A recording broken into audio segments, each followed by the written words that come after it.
Kita sering dengar kalau ada modal pasti bisnis naik. Malah ternyata banyak UMKM setelah pinjam modal atau diberikan modal, malah bisnisnya runtuh.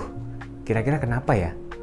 Data dari Bank Indonesia terkait UMKM di Indonesia, ada 78% UMKM yang kesulitan mengakses modal. Tapi ternyata permodalan setelah diberikan, 22% dari sekian UMKM ini yang berhasil naik kelas.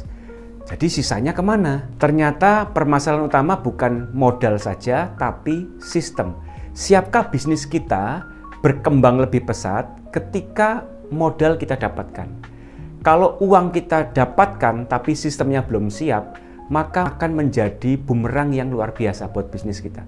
Nah, dalam kesempatan kali ini saya akan bongkar 3 kesalahan umum yang sering dilakukan UMKM ketika mereka mendapatkan modal dan ingin naik kelas dengan modal yang mereka peroleh.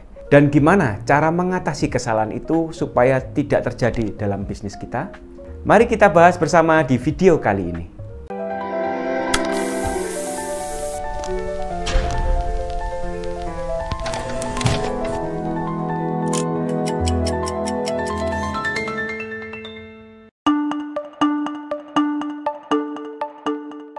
Menurut data dari Fakultas Ekonomi Bisnis dari UI, Universitas Indonesia di tahun 2022, ternyata hanya 19% UMKM yang melakukan pembukuan dengan rapi. Karena hampir 80% lebih melakukan pencatatan secara manual dan bahkan hanya mengandalkan ingatan semata. Sementara itu, data terkait kredit usaha rakyat, yaitu KUR ya, di tahun 2024, total ada 373 triliun rupiah di tahun 2024 yang dikeluarkan oleh pemerintah atau pihak finansial, ya, bank, baik swasta maupun bank plat merah.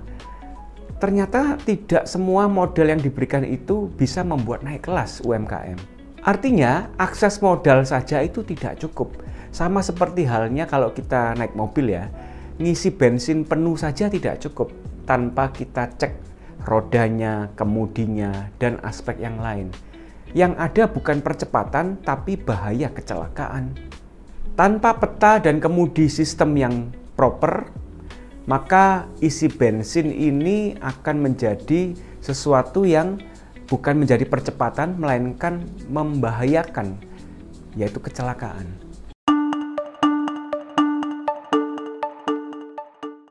Kesalahan umum yang pertama ketika UMKM dapat modal besar gitu ya, uangnya lagi banyak, yaitu kecepatan ekspansi secara fisik, buka cabang segitu banyak di beberapa kota sekaligus ya, tanpa melakukan validasi pasar terlebih dahulu.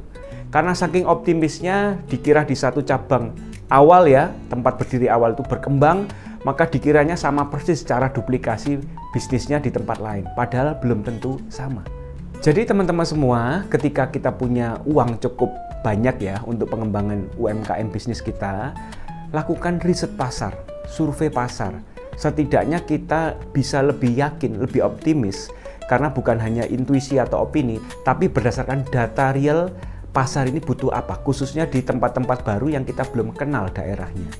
Kesalahan umum yang kedua, UMKM ini kadang mencampur antara keuangan untuk bisnis dan keuangan untuk pribadi. Nah, kadang tergoda juga ya ketika dapat pendanaan dari bank gitu ya, kredit usaha rakyat, kebutuhan anak untuk sekolah, kebutuhan ingin beli mobil motor baru, terpakai dan akhirnya campur dan malah bisnisnya nggak berkembang, malah keinginan tersier terpenuhi. Nah, ini seringkali terjadi.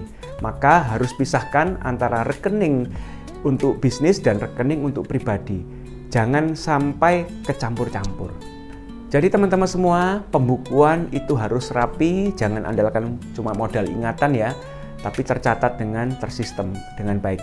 Nah, untuk membantu, maka banyak aplikasi di Play Store atau App Store yang membantu pengusaha untuk membantu pembukuannya. Seperti kalau ada aplikasi buka warung, Lumo, jurnal, dan lain-lain, bisa dicoba, ada yang berbayar, ada yang gratis. Cukup rapi ketika kita belanja kulaan bahan baku, kita masukkan. Ketika kita menjual, pemasukan kita masukkan. Jadi kita bisa tahu profit yang sesungguhnya berapa, tanpa kecampur dengan keuangan pribadi kita. Kalau perlu, teman-teman, ketika ada modal baru, buka rekening baru aja atau rekening khusus bisnis. Jangan pakai rekening pribadi lagi. Kesalahan umum yang ketiga yaitu skalabilitasnya tanpa diiringi SDM yang handal. Jadi ketika uang ini banyak, inginnya cepet aja lari ya, tapi banyak karyawan yang masih baru belajar melangkah berjalan. Mereka cenderung tertinggal jauh dengan kecepatan owner yang ingin ini, ingin itu, tapi SDM belum disiapkan secara skill, knowledge, dan attitude-nya. Nah, ini yang sering kali terjadi yang saya lihat. Bahkan ada data dari BPS di tahun 2023 bahwa 84% UMKM ini masih dijalankan sendiri oleh ownernya. Tanpa ada struktur organisasi, tanpa ada pembagian job desk yang jelas antara dia, mungkin istrinya, anaknya, atau mungkin beberapa karyawan yang ada bekerja di perusahaannya, tidak ada struktur organisasi dan job desk yang jelas. Ini yang membuat ketika skalabilitas dinaikkan, sistemnya belum siap. Solusi praktis untuk kesalahan umum yang ketiga yaitu mulai menyusun job desk dari masing-masing tugas karyawan yang ada. Sedemikian mereka bisa tahu persis apa yang harus dikerjakan hari demi hari tanpa perlu Anda awasi dari pagi sampai sore. Berharapnya sih ketika Anda jalan-jalan gitu ya, perusahaan bisa tetap berjalan dengan baik.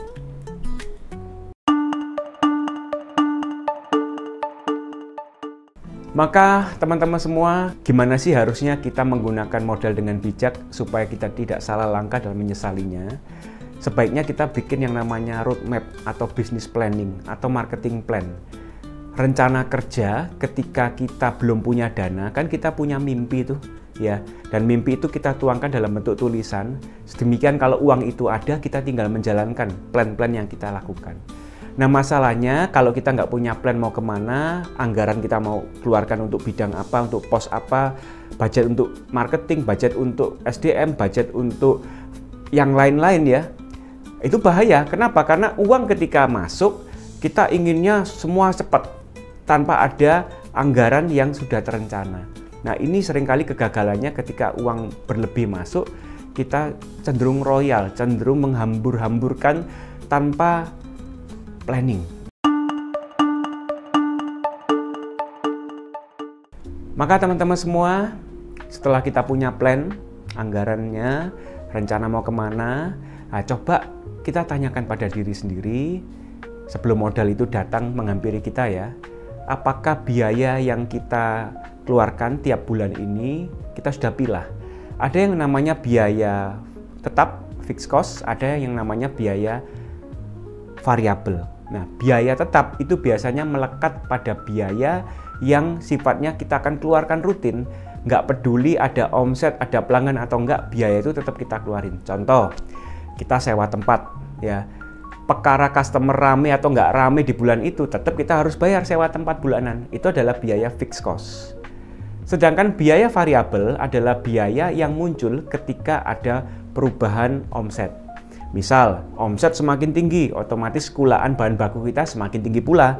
Maka itu disebut biaya variabel. Nah, pertanyaan kedua, apakah ada SOP bisnis secara sederhana? Standar operasional prosedur. Prosedur kerja dari customer datang hingga customer pulang.